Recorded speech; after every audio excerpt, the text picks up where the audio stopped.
Bueno, pues una vez que hemos visto estos conceptos de ergodicidad y algunos resultados, además de la parte de recurrencia positiva y nula, pues podemos hablar de lo que es una distribución estacionaria, el cual es un concepto muy importante en cadenas de Markov. Entonces vamos a considerar una cadena este, que el tiempo corre en 0, 1, 2, 3, 4, 5, 6, bla, bla, bla, con un espacio de estados en los naturales más el 0, una matriz de transición P y una distribución inicial pi de 0 que va a estar dada por pi de 0, 0, pi de 1, 0 para cada uno de los estados, ¿no? Entonces notemos que la distribución para x1 va a estar dada por esta notación que vamos a ponerle pi superíndice 1. ¿Y quién va a ser? Pues va a ser el vector pi superíndice 1 del estado 0, pi superíndice 1 del estado 1 y así sucesivamente. Entonces, vamos a ver que pi de j, o que para el jésimo estado de esta, digamos, matriz, este vector inicial, esta distribución inicial, pi de j superíndice 1, ¿quién va a ser? Pues va a ser la probabilidad de que x1 sea igual a j, y lo que vamos a utilizar ahí va a ser la propiedad de probabilidad total, es decir, vamos a condicionar sobre x0 que sea igual a i, multiplicado por la probabilidad de que x0 arranque en i, sobre todos los valores de i. Y aquí vamos a utilizar entonces que quién va a hacer esto, pues simplemente es la matriz de transición de i a j. Y bueno, pues el valor de la probabilidad de que x0 sea igual a i simplemente es la probabilidad de la distribución inicial con la que comenzamos. Matricialmente, ¿quién va a hacer esto? Pues vamos a tener el vector que habíamos descrito, el pi superíndice 1. Esto va a ser igual a pi de 0, superíndice 0, por la matriz de transición. En general, ¿qué vamos a tener? Pues que pi de n más 1 va a ser igual a pi de n por la matriz de transición.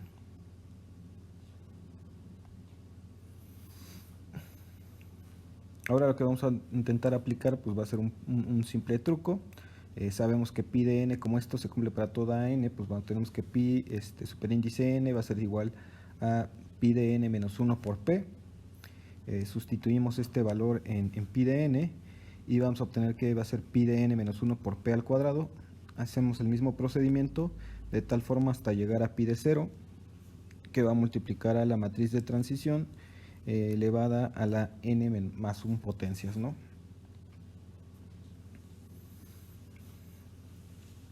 De alguna forma tenemos una sucesión de distribuciones, ¿no? Pi superíndice 0, pi superíndice 1, pi superíndice 2, y la pregunta es, ¿tendremos alguna convergencia sobre este tipo de distribuciones cada vez que vamos haciendo o, digamos, avanzando sobre cada una de estas de estos pasos o de estos tiempos? Pues bueno, vamos a dar una definición que tiene que ver con la distribución de probabilidad pi igual a pi 0, pi 1, bla, bla, bla. Y vamos a decir que esta distribución es estacionaria o invariante para la cadena de Markov si cumple que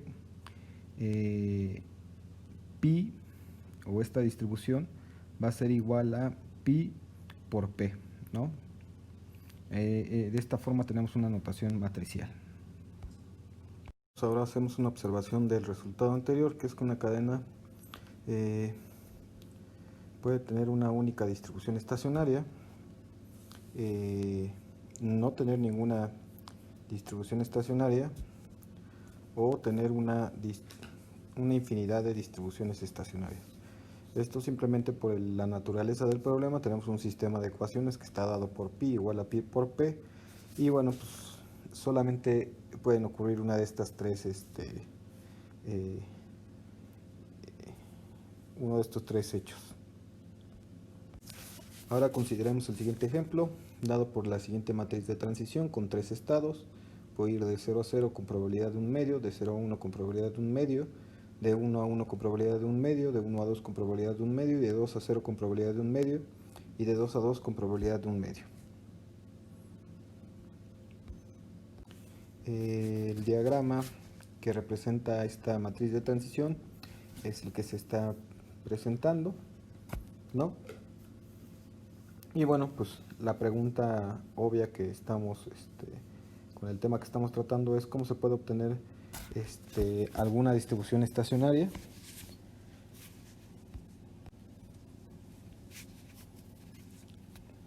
Pues bueno, la pregunta se responde simplemente con resolver el sistema que antes hemos planteado o definido para obtener una distribución estacionaria, que es pi igual a pi por p, ¿no?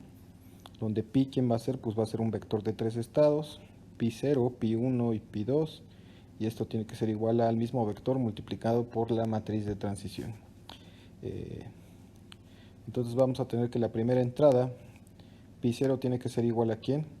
Al producto del vector pi por la primera columna de la matriz de transición. De igual forma va a ser para cada uno de los estados, de tal manera que vamos a tener el sistema de ecuaciones que se está presentando. Entonces resolvemos y tenemos que pi 0 va a ser igual a un medio de pi 0 más pi 2, pi 1 va a ser igual a un medio de pi 0 más pi 1 y pi 2 va a ser igual a un medio de pi 1 más pi 2. Haciendo los correspondientes cálculos vamos a tener que pi 2 va a ser igual a pi 1, ¿no? De la última ecuación, pi 1 va a ser igual a pi 0 y pues, por lo tanto tenemos que pi 0 va a ser igual a pi 1 y esto va a ser igual a pi 2. Recordando que esto es una distribución de probabilidad, pues necesitamos que los tres valores que tenemos de este vector sumen 1, ¿no? Por lo que la única solución que existe para esto, al ser valores iguales, es que cada uno de ellos tenga el valor de un tercio, ¿no? Y esta sería nuestra distribución de probabilidad invariante asociado a esta cadena de Markov. Bueno, pues ahora veamos otro ejemplo. Consideremos el siguiente diagrama asociado a una cadena de Markov, ¿no? Un ejemplo que ya es conocido. La matriz de transición, ¿quién va a ser? Pues simplemente es ir de 0 a 0 con probabilidad 1 menos p, de 0 a 1 con p, de 1 a 0 con q y de 1 a 1 con 1 menos q.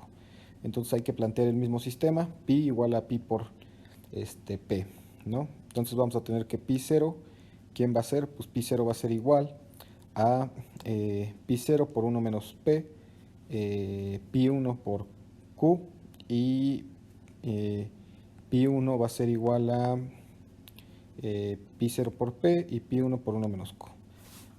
Recordar que la suma de estos dos estados, pi 0 y pi 1, tienen que dar 1 y los dos valores para pi 0 y pi 1 tienen que ser positivos, ¿no? Resolvemos de la última ecuación y tenemos que pi 1 va a ser igual a p entre q por pi 0, lo que nos va a implicar que 1 va a ser igual a pi 0 más pi 1, sustituyendo el valor de pi 1, obtenemos que pi 0 tiene que ser q entre q más p y pi 1 tiene que ser p entre q más p. Este es el mismo resultado que habíamos obtenido antes a través del tiempo medio de recurrencia. Ahora consideremos otro ejemplo con 4 estados. Voy a ir del estado 0 al estado 1 con probabilidad 1, del estado 1 al estado 2 con probabilidad 1 medio, del estado 2 al estado 3 con probabilidad 1 medio, y cuando llego al 3 necesariamente tengo que regresar a 2 con probabilidad 1, y luego de 2 puedo ir a 1 con probabilidad 1 medio, y de 1 puedo ir con probabilidad a 0 con probabilidad 1 medio, ¿no? Los estados 0 y 3 regularmente se llaman estados reflejantes, ya que inmediatamente que llego, pues regreso a otro estado. La matriz de transición asociada a esta cadena es la que a continuación se muestra. Y bueno, de la misma forma que en los ejemplos anteriores, tenemos que establecer nuestro sistema de ecuaciones. Tenemos 4 estados, por lo tanto nuestro vector invariante que estamos buscando pues tiene que tener 4 entradas, y vamos a hacer la multiplicación por la matriz de transición, estableciendo el sistema para cada uno de los estados y nombrando a las ecuaciones. Vamos a tener que de la ecuación 0, de la primera ecuación, pi 1 va a ser igual a 2 veces pi 0. De la ecuación 1 vamos a tener que pi 2 va a ser igual a 2 veces pi 0. De la ecuación 2 vamos a tener que pi 3 va a ser igual a pi 0. Y por lo tanto sabiendo que la suma de estas entradas tiene que ser 1, pues vamos a tener que pi0 tiene que valer un sexto, ¿no? Sustituyendo este pi0 en los demás valores, pi1, pi2 y pi3, tenemos que el vector asociado invariante a esta cadena de Markov pues tiene que ser un sexto, dos sextos, dos sextos y un sexto. Bueno, pues con esto terminamos los ejemplos sobre una distribución invariante asociada a una cadena de Markov. En los siguientes videos estaremos hablando de estas convergencias. Hasta luego.